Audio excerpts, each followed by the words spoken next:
a boy born into a wine-making family helped out at home from a young age, delivering wine to customers in the neighboring village. But the boy gradually noticed that every time he traveled the mountain path, no matter how careful he was, he would stumble and trip, as if something was bothering him. What was even stranger was that even though the boy was meticulously careful and didn't spill a drop of wine, the wine would still be a section less when it reached its destination. The boy was often blamed by customers for this, but only his father never reprimanded him. He would just quietly ask, "Hey, where's Yama? Hurry up and get here so I can punch in." The boy was puzzled, not understanding how his father knew these things, but he still told his father his feelings in detail. After listening, his father simply smiled faintly and said that some beings enjoy good wine. The reduced amount of wine meant that this year's wine also pleased them greatly. It just wasn't nearly enough. "It's nowhere near as potent as that wine. I bought it, I know. I sacquagre mono da." It was then that Ledger remembered what his father had once told him. Many years ago, his father also delivered wine just like him, but on the way home, he got lost because it was too late. Just as his father was at a loss, he unintentionally saw a group of people having a party. His father was initially a little scared, but an indescribably wonderful aroma of wine wafted from the crowd. As a seasoned winemaker, his father recognized it as a fine wine. So, mustering his courage, he blended into the party. Someone kindly offered his father a cup of wine. It was the first time his father had seen liquid wine glowing with the golden light, and that taste became unforgettable for the rest of his life. From then on, for the rest of his life, his father had only one wish, to brew that golden glowing wine.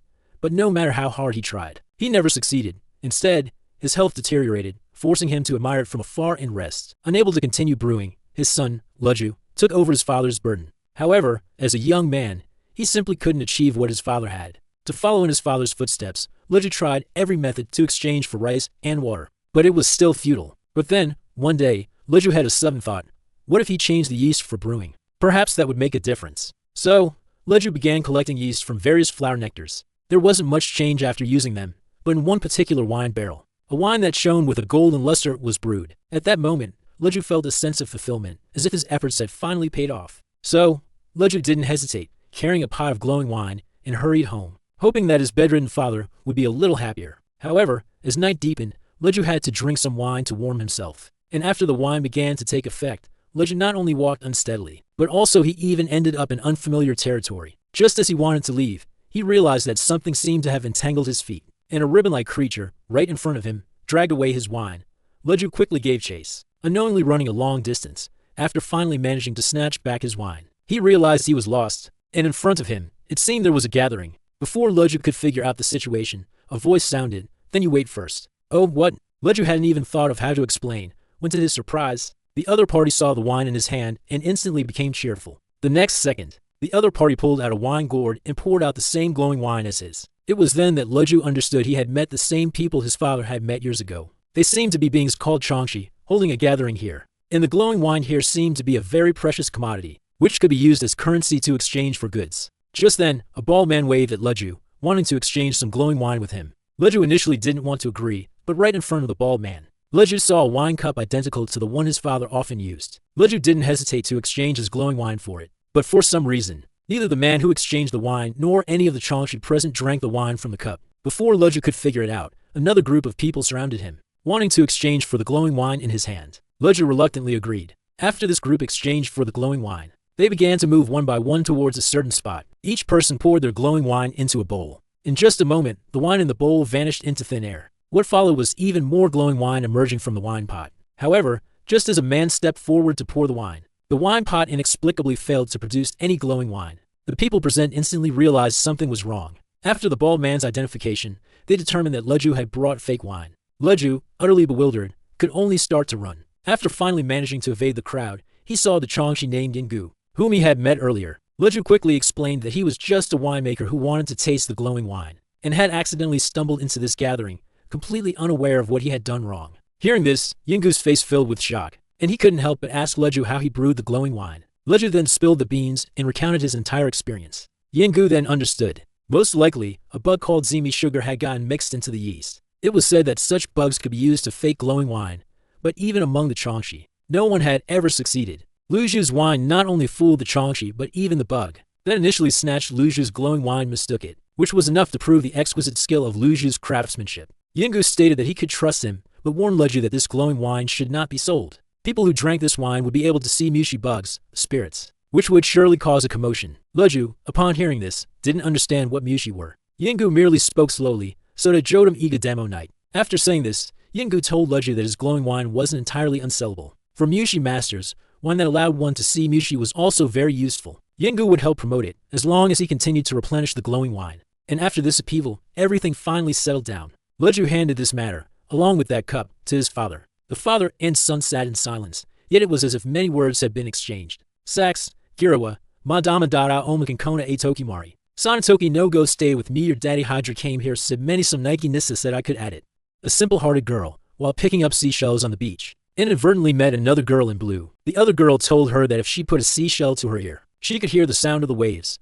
The girl did as she was told and indeed heard the surging sound of the waves. From that day on, the girl Wei Nai became fascinated with this sound. Whenever she had the chance, she would come to the beach to listen to the sounds emanating from different seashells. However, on this particular day, as the girl picked up a seashell as usual, a strange sound came from within. It totally not good. When Wei Nai woke up again, the blue-clad girl from last time was in front of her. Wei Nai wanted to share the bird song from the seashell with her, but suddenly realized she couldn't make any sound at all. Just then, her father suddenly appeared, angrily warning Wei Nai not to talk to anyone in the village, especially the girl named Zima.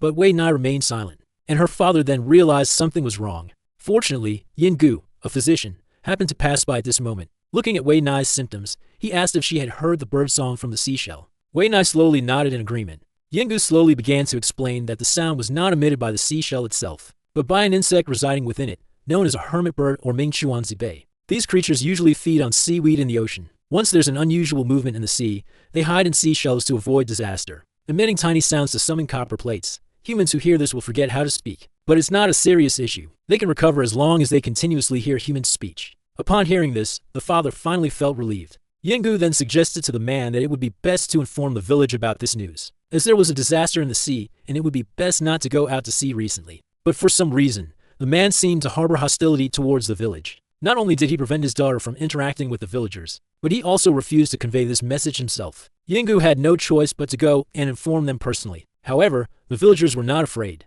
Born and raised by the sea, they had stopped going out to sea more than 10 years ago and were recently trying to find ways to farm fish in the nearshore waters. Yingu curiously asked for the reason, and an old man recounted the past events. More than 10 years ago, the village chief led people out to sea and encountered sharks. The village chief's wife and a pearl diver were simultaneously in the water. The village chief saved his wife, but the other pearl diver was accidentally eaten by a shark because she was pulled up too late, and her blood stained the entire sea area. The pearl diver's husband was not on the boat at the time, so the village chief could only kneel before him and apologize. But the man just said silently, "So much helplessness. What are you talking about? He can't win value in a fight every year."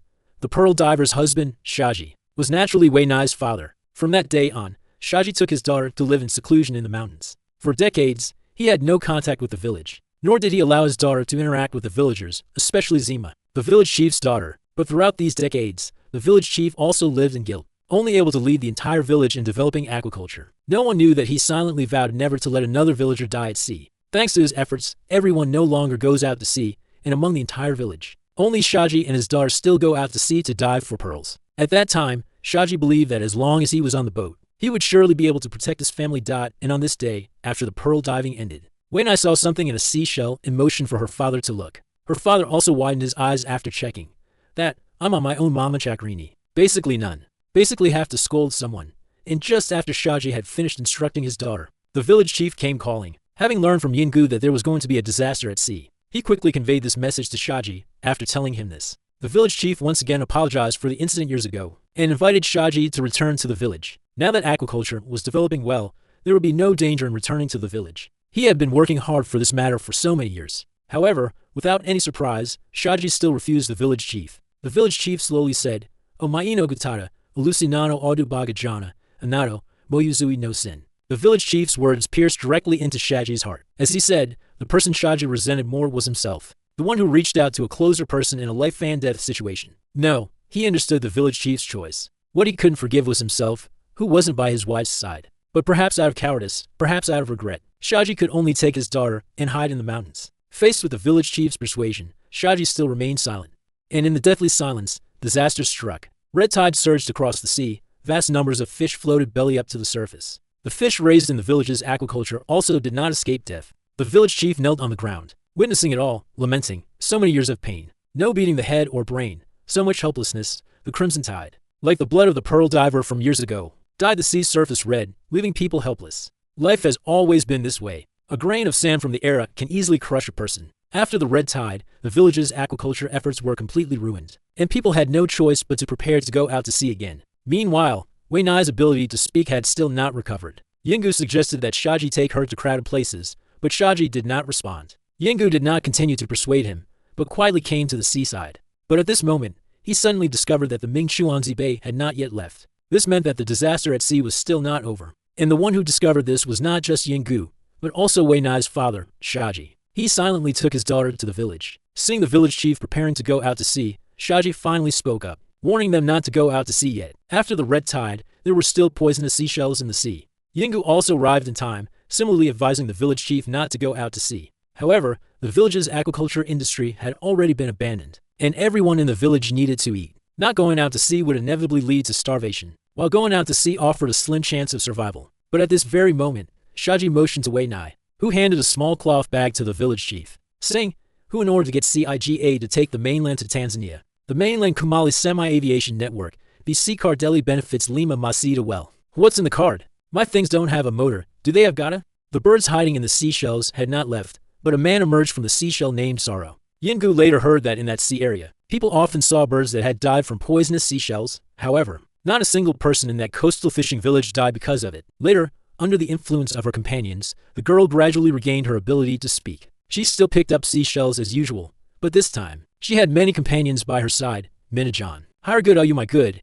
Where did you not get it, HMM? The male doesn't have a boyfriend. As the man walked in the mountains, he suddenly smelled a sweet scent. But in just a moment, the sweetness turned into a foul odor that assailed his senses. Following the source of the smell, he saw a person hidden in the bushes. The man merely glanced at the other person, and his body stiffened from instinctive fear, leaving him rooted to the spot. The other person was slowly approaching. It's rare, Brother D. Where? Can you give me a student? It wasn't until the person walked away that the stiff blood in his veins finally began to flow again, as if he had narrowly escaped a common class failure and let out a sigh of relief. And as the person departed, both the sweet and foul odors vanished. Yingu realized that the other person might be the source of the smell. The very next day, Yingu finally arrived at a nearby village. He had intended to buy some dry meat, but learned from the villagers that no game could be caught in the mountains anymore. Everyone was buying wild vegetables or pickled greens. However, with an accidental glance, Yingu noticed a child in the corner with a pile of dry meat in front of him. Only upon closer inspection did he realize that the dry meat on the stall seemed to be spoiled. Emitting an unpleasant smell, the boy claimed to have fresh game at home and led Yingu directly back. The game at the boy's home also had a rotten smell, mixed with a hint of sweetness, identical to the scent he had encountered in the mountains. And at that moment, the boy's brother walked out of the room, and Yingu instantly realized that this was the man he had met last night. The man himself couldn't smell the odor of the meat at home, but seeing Yingu's dissatisfaction with his game, he immediately offered to go hunt fresh prey. However, the man's hunting method left Yingu dumbfounded. Remember me? Get lost. It's on me, you say. Mu Yi. But Yingu only put forth a few conjectures. The man had relatives at home, with the same ability to catch prey at will, and there was a scar on his palm shaped like an eyeball. All of Yingu's conjectures were confirmed by the man. Yingu immediately determined that the man had been marked by a curse called corrupting wine. Corrupting wine was a product formed after the wine of life, a source of vitality, had spoiled. It emitted the fragrance of fruit wine but was highly poisonous. Most people who consumed it would be poisoned to death. Only a very few had an adaptive physique that allowed them to gain special abilities from the corrupting wine, enabling them to emit a sweet scent from their palms, attracting prey and making them drowsy. However, what followed was twofold. First, the prey would be corroded and spoiled by the corrupting wine. Second, people around them who did not possess that physique would be infected by the corrupting wine and fall ill. Hearing this, the man suddenly recalled that his father had the same ability, but his grandmother had died scientifically. Now his younger brother exhibited the same symptoms, which was undoubtedly his own doing. Thinking of this, the man quickly asked Yingu if there was a solution. Yingu immediately stated it was simple. Drinking a certain amount of wine of life would solve it. However, he hadn't brought much wine of life this time and would go back to retrieve more, assuring that all problems would be resolved on his next visit. I'm outside 3 promises 7 rescues, so rare, Yingu did not elaborate, merely turned and left silently, not forgetting to warn the man, some powers are not meant to be used again. Those who gaze into the abyss are also gazed upon by the abyss. But when Yingu returned again, only the man's younger brother was at home. According to the boy, his brother had gone hunting in the mountains again, and his hunting frequency had recently become more frequent, just like their father in the past. Once upon a time, their father was just like his brother now, hunting without any restraint, discarding prey if no one ate it. At that time, his brother realized that their father wasn't hunting, but merely enjoying the process of killing, easily ending lives in his hands. That feeling was the thrill his father sought. "Rabbit, are you spreading rumors?" "I've been hitting with that," and their father's abnormalities grew more severe as time passed. One day, the younger brother discovered that his father's body seemed to become transparent, and then he lost his shadow, until one morning, his father simply vanished, leaving only a thin piece of clothing on the bed. Later, the elder brother gained such power, and now he seemed to have become a bloodthirsty beast. After hearing this, Ginko told the boy that their father had not died, but had lost his body and completely crossed over to the side of the insects. Gazing into the darkness for too long, one would eventually be swallowed by the darkness. Now, they could only hope that the elder brother wouldn't fall too deep. But when the two found the elder brother, he refused the bare feet. His obsession with power had made him lose control, even treating Ginko and his younger brother, who were trying to advise him, as prey. "I'm here, touch your fighting face, man. I'm going to tell you about a Golomine eyeshadow. See that Mushi that you don't have? It's rare. You don't have anything. He doesn't even know. But I'm too lazy to come. My words are enough." The younger brother's innocent words finally made the elder brother maintain a last shred of sanity, but he still unhesitatingly walked towards the mountains. Ginko and the younger brother quickly chased after him. Meanwhile, the elder brother, on the other side, finally temporarily regained his sanity and decided to turn back into a human. But at that moment, he was treated as prey. After a gunshot, the elder brother's arm was directly hit, and he also lost the ability to control beasts. For safety, the elder brother could only hide in a tree hollow, and it was in this moment of contempt that he realized how terrifying the feeling of being swallowed by darkness was. And at this moment, the younger brother's shouts echoed outside the cave. The elder brother reluctantly had to step out of the cave entrance, but outside, crows that had been waiting for a long time had gathered. Those who gaze into the abyss are eventually swallowed by the abyss. The flock of birds almost completely devoured the elder brother's arm. The eye-like pattern on his arm used to be able to deter the flock of birds, but after suddenly losing his arm, he also lost his threat to the birds, naturally becoming their ornament. But perhaps it was destiny, a balance of yin and yang. Losing his arm brought back his humanity. After drinking the wine of life, the man returned to his original state. No one knows which abyss will swallow whom next.